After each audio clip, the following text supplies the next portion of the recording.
Hi, I'm Max Walker. Tonight's cricket legend was born in 1961 in Coburg, Victoria. He played 52 test matches with a batting average a tick over 46. His crafty footwork and running between wickets changed the face of one-day cricket, where he scored 7 centuries and 46 50s. His name is Dean Mervyn Jones, and he is a cricket legend.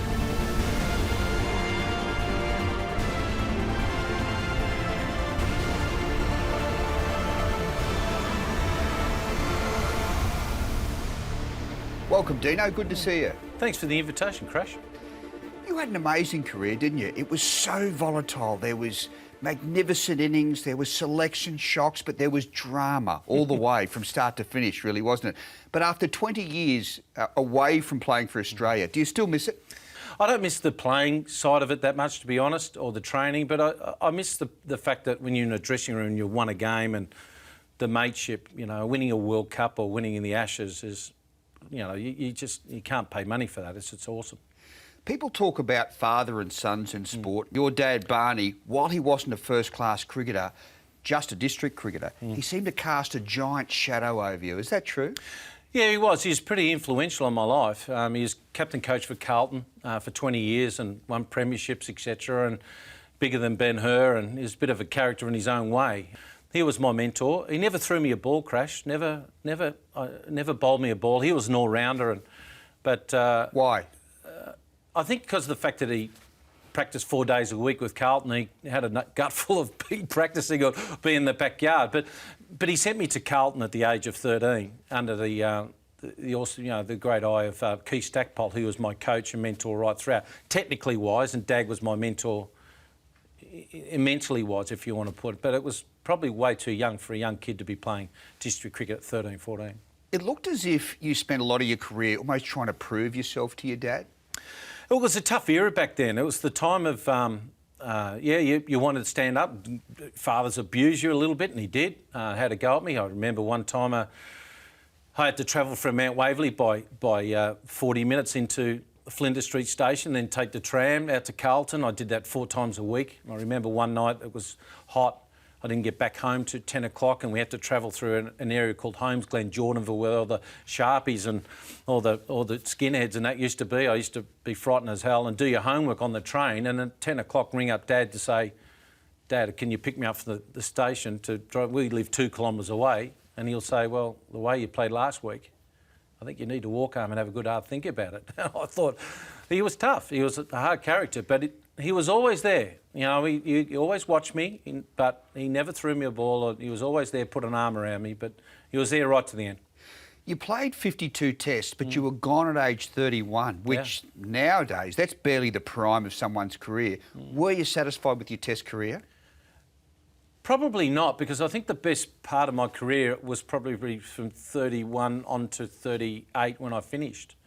I was scoring nearly 1,000 runs every year in first-class cricket for Victoria. And I think my one-day game would probably be just about shot by then. Michael Hussey started his career at 31. So, and look at his career at the end of it. But if you said to me after playing the West Indies, my first 2 test matches after facing, you know, Holding and Marshall and Garner and all those guys, that you'll go on to play 52 tests and play 160-odd one-dayers and win World Cups and Ashes series, I think you'd be on drugs, because I was awful in my first few games. So, what was it like coming into the Victorian dressing room in those young ages? And they were pretty hard men. I mean, what sort of welcome did you get?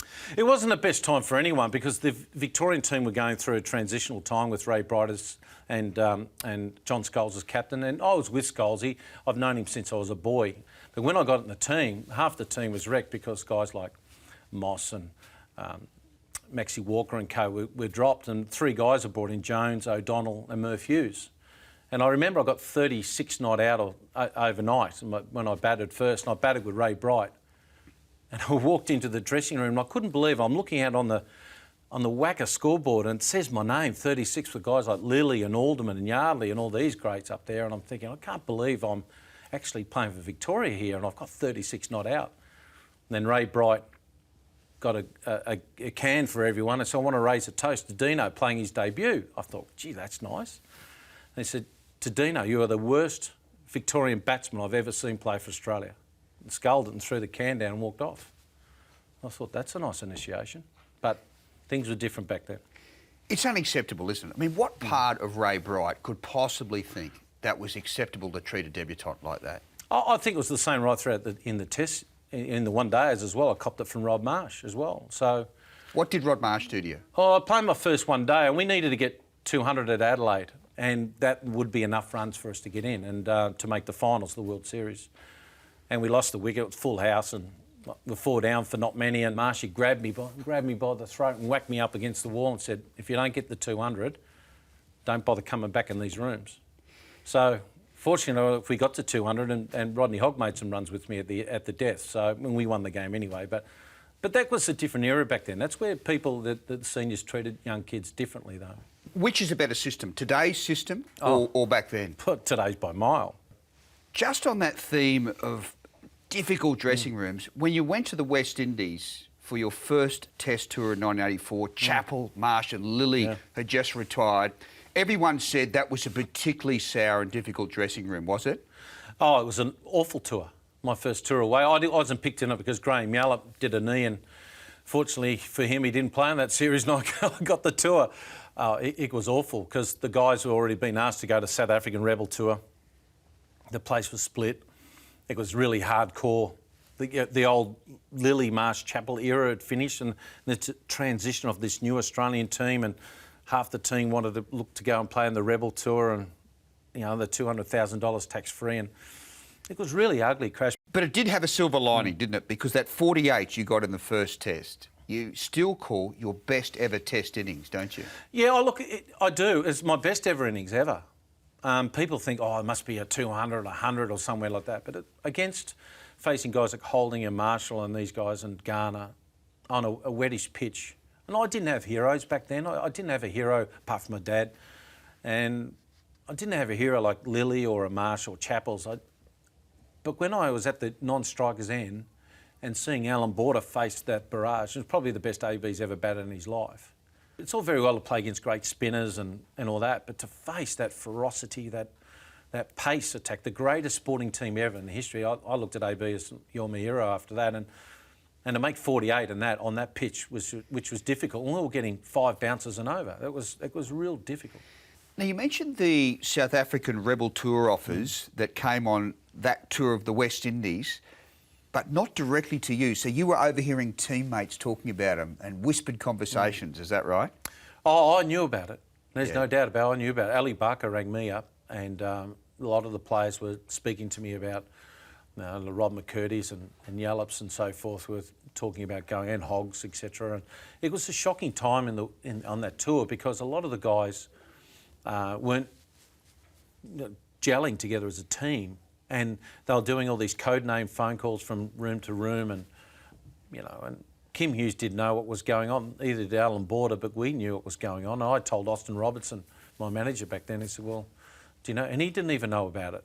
How close were you to signing? It was always rumoured that you were terribly close, but you had a bit of a blue with your dad. Is that true? Yeah, it's a good question because $200,000 tax free. That's a lot of money considering we're only getting $400 a test.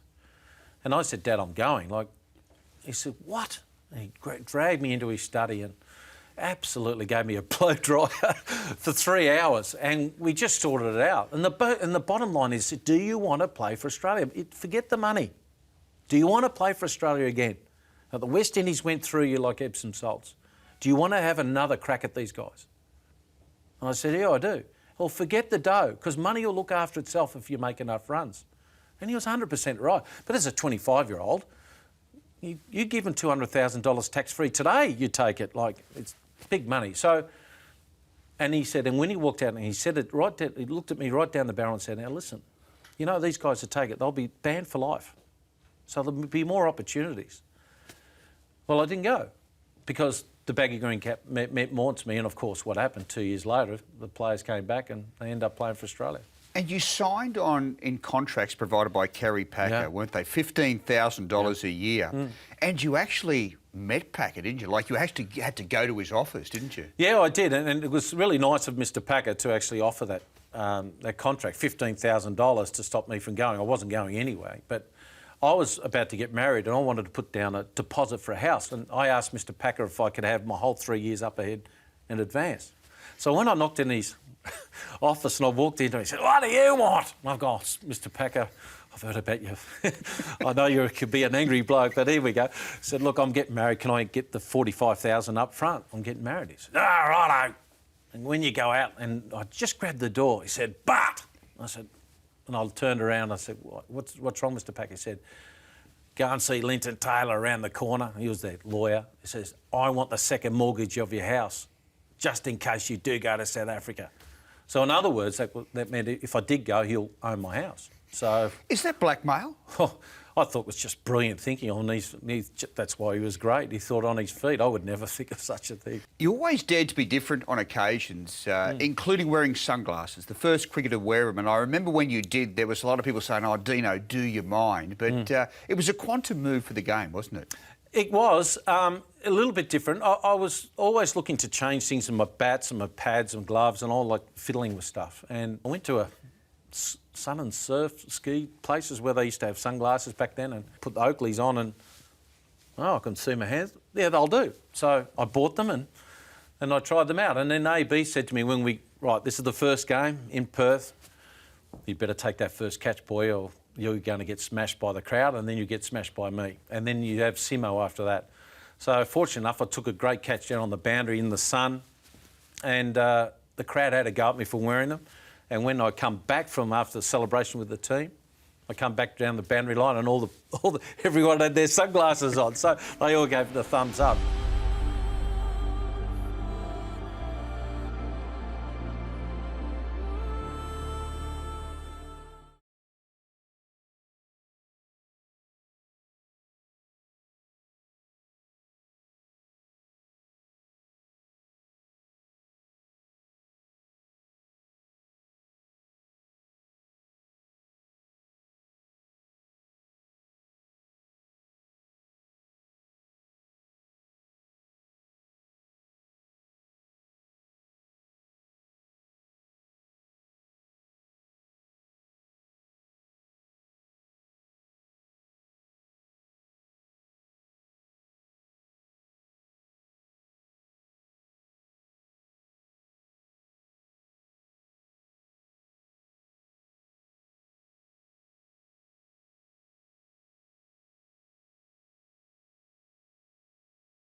You had an interesting relationship with Bob Simpson. You've lauded him at times for what he did for Australian cricket, but you seemed to lose faith in him towards the end of your career and didn't like the idea of him being a selector as well as a coach. What was your thoughts on Simo? Oh, he was brilliant right from the start. You know, we lost a lot of players. We went away to the Rebel Tour. We went to India. AB had 80 Test matches, and I think the rest of us only had 3, 4, 5 Test matches. And he basically just practiced our backside off and learned how to field and used our feet. And he was brilliant as looking after a young player coming through. And as time progressed, and we were turning into 50 Test match players, 100, he didn't change. He kept treating us like we're playing our first Test match. Yeah, and we had a few run-ins, you know, and that was an unfortunate thing about it. I remember in '94 we played against South Africa and I got picked in the team and he was sick. He didn't make that match in Brisbane, and I got 98 and I wrote in my article that it was, you know, the coach's way, he was sick, I hope he gets better. But the boys loosened up and just, you know, while the cat's away, the boys played well. And then we went to Perth and I remember him dragging me into the dressing room and with Ian McDonald, our manager, and he said, "I want a retraction or I'm going to sue you." Like, what coach does that to you? Like, really? He did have a record for taking legal action. Do you think he would have sued you? Probably. I don't know, who knows, but he did threaten me. I did apologise. But the fact was that how do I go to a coach? Even today, how does a player go to Darren Lehman, who's a selector? And so I've got a problem with my forward defence, I'm struggling. And then he gets, OK, we'll work on that and go through some drills, and then goes into a selection meeting, now not as a coach, as a selector. I said, "Oh, Dino's struggling, he can't hit it." So You can't do two roles. This is where it's got to... I like the old method better. Just have three different selectors. And you're fine. Like, we had players, even players as selectors on the road. And it happened with the end of my career in '94, whereas Taylor and Boone and AB were selectors, touring selectors, and they always picked themselves first before other people, and they abused the situation. And Dino, you'll always be remembered for your 210 in Madras, which is widely considered perhaps the greatest innings by an Australian. It stayed with you, hasn't it? Like you were saying the other day that on hot days you still feel it. Is that true? Yeah, anything over 36 degrees, I start to shake up, and I can feel my body change. It doesn't like the heat, you know, and I can't remember. As you know, we know each other pretty well over the years, Crash. I could tell you every 4 or 6 or 2, and we're pretty good cricketers, have good memories. I can't remember much about it at all. But I love going back to India because the Indians sort of grabbed hold of me and realised that, you know, I went through a wall to play for my country, and as does everyone. It's an unwritten law. Once you play wear the baggy green cap, that's it. If you have to die on the pitch, well, so be it. But it's an amazing attachment, isn't it? Yeah. How many times have you been back to India now? Over 135 now. It's extraordinary, isn't it? But Dino, that day, at what point in this oppressive heat and humidity, like when did you sort of basically lose control of everything? Because you actually wet your pants, didn't you? I did. It was, I was 60-odd not out overnight, and I was trying to find, I needed 33 or something to make my first ever Test 100, you know, the pressure that people put on you to make your first Test 100. And I didn't drink any water the night before. I didn't have any food in the morning, and all the worst things you could ever do. And within an hour or so, I got the runs pretty quickly. And then once I got to 120, my body started to shut down. I cramp up, and your hands go like that, and I vomited everywhere and all the time. And I hope everyone's enjoying their dinner at the moment. And then it got to a stage where I was starting to involuntary urination in my pants, and that's the last sign where you're in a whole lot of trouble. What about fainting in the dressing room? Like, how did they get you to hospital after that innings? Don't know. Have you got any memory at all? None.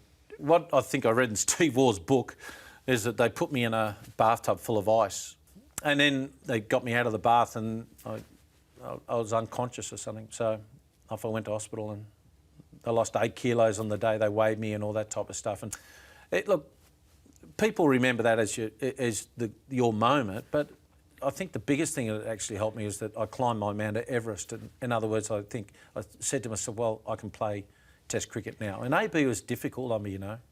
That last Test match, it didn't say well done or anything to me after that match. We went to Delhi, never said anything. And we had to bat the last day out in Bombay. And the spinners, it was ragging everywhere, and we were kicking and pushing, and just to survive the day.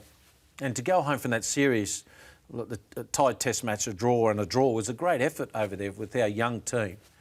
And I got to 60-odd, and they took the second new ball, and I hit Keppel there for a couple of 4s. And he walked down the pitch, he said, now I know you can play. That's typical AB. No one tested you more than Richard Hadlee. Of course, you had an infamous exchange, didn't you, where he tormented you in the paper. Yeah. I've got the wood on Dean Jones, he's my bunny.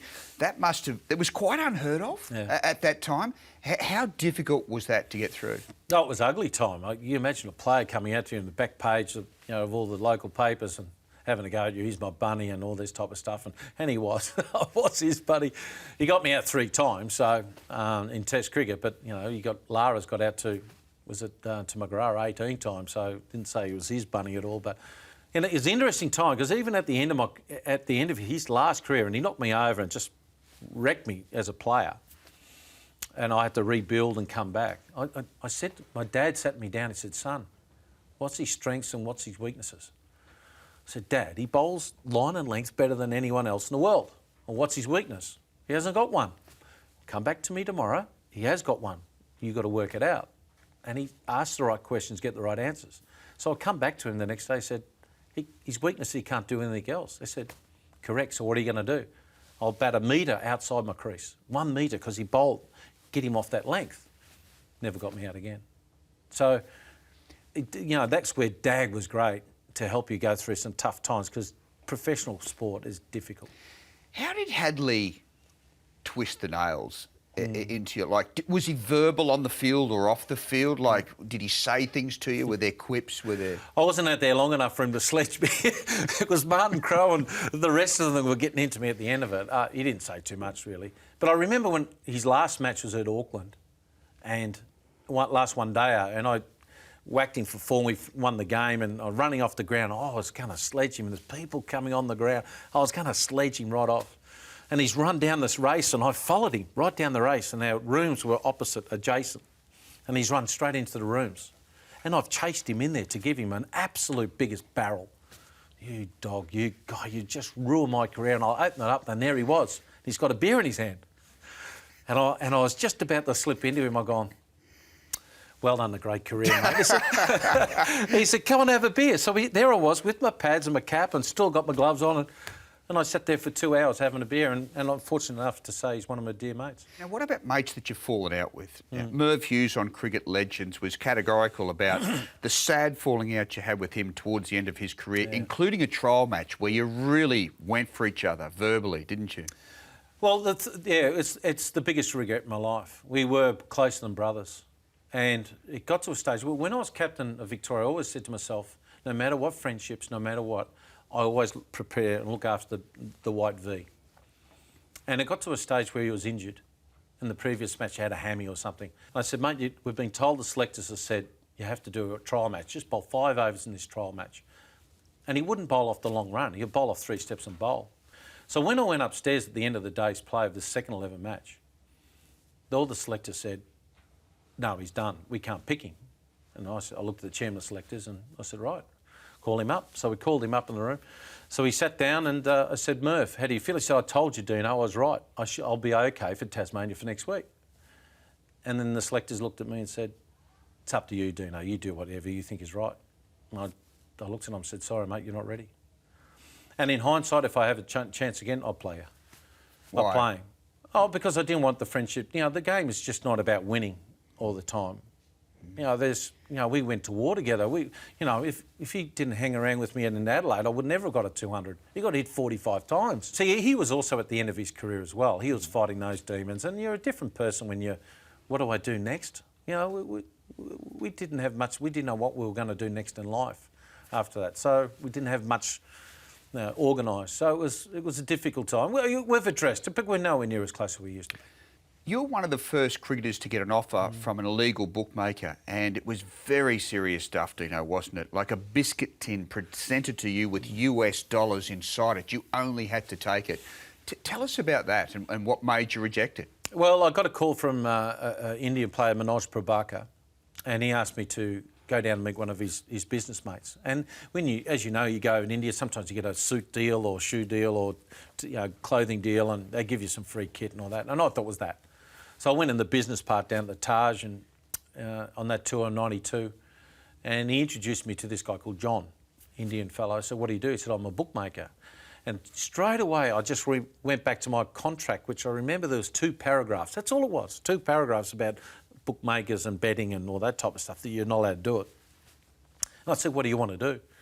And he said to me, well, these players are all on it. I'm not going to mention them. That's all been said to the ICC back then, but these players, I offered $50,000. I find, yeah, right. And he put out a cake tin, take the top off it, and there's 50,000 US cash, and gave me a phone. He said, all I want you to tell me is that who's going to win tomorrow? Is Craig McDermott going to float up and down because I bet on the number 3 to number 3 batsman, number 4 to number 4. So will he play as a pinch hitter? The team likely to bat second, going to win most of the games? That type of stuff. And I've gone, no, this doesn't sound right. So thanks for your offer and thanks, Manoj, and I just walked out. I'll never forget, I was in the elevator and I looked in the mirror in the elevator and I just said to myself, I still remember if it was like 1 hour ago, it's the best decision you ever made. I went and told Cam Battersby, manager, Alan Border, captain, Bob Simpson, and they all laughed at me. AB actually said, why didn't you take the money if that's all he wants? I would have. And we didn't know anything of that stuff was going on. So it wasn't even mentioned in the manager's reports. And of course, the following year, our contracts had 2 pages full of it because Graham Halbish, the CEO, asked me about what happened. And our contracts had completely changed. And of course, that year, we went back to Sri Lanka and Mark Warren, Shane Warne accept the money off the same guy. You topped the averages on that tour, but you never played Test cricket again. Australia played the West Indies at the Gabba, and you were dropped, and it was a huge story. Damien Martin for you, they kept it secret, and you never played again. Did you see it coming when they chose the team? At what point did you think, I'm gone here? I didn't see it coming at all. It's funny, I was told in the morning of the match, 1 hour before, and I'll never forget it. When they announced the team around the Gabba, they said, Dean Jones is 12th man, and half the crowd applauded. I go, hang on, I've done some pretty good things up the Gabba. Why are they so happy making me 12th man? So, anyway, I wasn't happy, let me tell you. I was the worst 12th man ever lived. So I didn't see it coming. So as years went on, I actually got asked by legal firms to sue the board for restraint of trade and wrongful dismissal. So, sure I would. But if I'd said yes, would I have been allowed to walk into any cricket match now? Like, you just have to take it on the chin. And the bottom line, I'll keep going back to this, Crash. We've become the best cricket team in the world. You know, look, I just happened to be a casualty along the way, so... What about the Curtly Ambrose incident when you asked him to take off his white sweatbands? He's still talking about it in his book and said, I'm absolutely bewildered to this day why Dean Jones did it. So what's the story? You mean Sir Curtly Ambrose? Sir Curtly, yeah, I should have said. No, it was a time that I had a busted thumb. I had to take injections before the match. I had Damien Martin on my backside trying to knocking on the door to get in the team. And I noticed Ambrose was bowling into a shoebox outside off stump, and it was hard to dislodge. And I thought, well, maybe if I get him upset and get his arousal levels up, that he might make mistakes. So when I went out, I told a few guys, they weren't too happy, that I was going to tell Ambrose, because he wore white ones with a white ball and red ones with a red ball. And we looked for release points, and it's very hard to see out of this guy. Anyway, it was basically to upset him. And I told him to take his sweatbands, and it did upset him. And he ended up getting 6 wickets in the match, and he didn't get me out though. But I tell you one, the most furious person I've ever saw was Mark Taylor at the other end. And he was going, I've got 2 kids, what have you done? He's going to kill me. And nearly did. Yeah, nearly did, but he was going to Adelaide then the following week in the Test match, so I wasn't really worried about it. But and he ended up getting 7 for 1, I think it was in Perth. And people still saying, well, it was because Dean Jones upset him in Sydney. Also, it's my fault now because he's getting Test wickets. You know, looking back at your career, what would you do differently if you re-ran it all? I would completely change my technique. I would be a real back foot player like Steve Smith is today. Because I used to be a front foot dog, and against the super quicks like Curtly and Macram and Wacko Yunus and Donalds and these guys are the guys I faced, and Hadlee's, you know, you need to play off, you need to have a bit more time, and I was always pressing forward, and once you get pressed forward, you're in no man's land, you're gone. And I would be a back foot player. I would definitely change my technique in that regard. Dino, it's been a pleasure having you today. You're an innovator, a character, and a man who left a mark on the game, an Australian cricket legend. Thanks for coming on board. Thanks, Crash. Good fun. Thanks, mate.